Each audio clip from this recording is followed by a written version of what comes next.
நம் ஆண்டவர் இயேசு கிறிஸ்துவின் நாமத்தினால் மகிழ்ச்சியும் சமாதானமும் நம் அனைவரோடும் இருப்பதாக.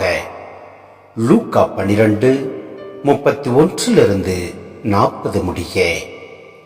நீங்கள் அவருடைய ஆட்சியை நாடுங்கள், அப்பொழுது இவை உங்களுக்கு சேர்த்து கொடுக்கப்படும். சிறு மந்தியாகிய நீங்கள் அஞ்ச வேண்டாம். உங்கள் தந்தை உங்களை தம் ஆட்சிக்கு உட்படுத்த திருவுளம் கொண்டுள்ளார். உங்கள் உடைமைகளை விற்று தர்மம் செய்யுங்கள். இற்றுப்போகாத பணப்பைகளையும் விண்ணுலகில் குறையாத செல்வத்தையும் தேடிக்கொள்ளுங்கள். அங்கே திருடன் நெருங்குவதில்லை, பூச்சியும் அரிப்பதில்லை. உங்கள் செல்வம் எங்கு உள்ளதோ அங்கே உங்கள் உள்ளமும் இருக்கும். உங்கள் இடையை வரித்து கட்டிக்கொள்ளுங்கள், விளக்குகளும் எரிந்து கொண்டிருக்கட்டும். திருமண விருந்துக்கு போயிருந்த தம் தலைவர் திரும்பி வந்து தட்டும்போது உடனே அவருக்கு கதவை திறக்க காத்திருக்கும் பணியாளருக்கு ஒப்பாயிருங்கள். தலைவர் வந்து பார்க்கும்போது விழித்திருக்கும் பணியாளர்கள் பேறு பெற்றவர்கள். அவர் தம் இடையை வரித்து கட்டிக்கொண்டு அவர்களை பந்தியில் அமர செய்து அவர்களிடம் வந்து பணிவிடை செய்வார் என உறுதியாக உங்களுக்கு சொல்கிறேன். தலைவர் இரவின் 2ஆம் காவல் வேளையில் வந்தாலும் 3ஆம் காவல் வேளையில் வந்தாலும் அவர்கள் விழிப்பாய் இருப்பதை காண்பாரானால் அவர்கள் பேறு பெற்றவர்கள்.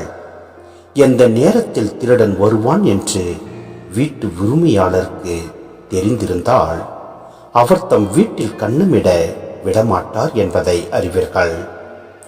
நீங்களும் ஆயத்தமாயிருங்கள், ஏனெனில் நீங்கள் நினையாத நேரத்தில் மானிட மகன் வருவார். சிந்தனை: சிறு மந்தியாகி நீங்கள் அஞ்ச வேண்டாம். எண்ணிக்கை முக்கியமன்று, இயேசுவே உலகம் முழுவதும் மனமாறி தம்மை ஏற்றுக்கொள்ளும் என்று ஒருபோதும் கூறியது கிடையாது. கிறிஸ்துவத்தை தழுவாதோர் எண்ணிக்கையும் தழிவை பின் அக்கிறிஸ்துவத்தை விட்டு செல்வோர் எண்ணிக்கையும் உயர்ந்து கொண்டே போவதை இன்று நாம் அறிவோம். எனினும் சிறு மந்தையே, குறைந்த எண்ணிக்கையே திருச்சபையின் அடையாளம்.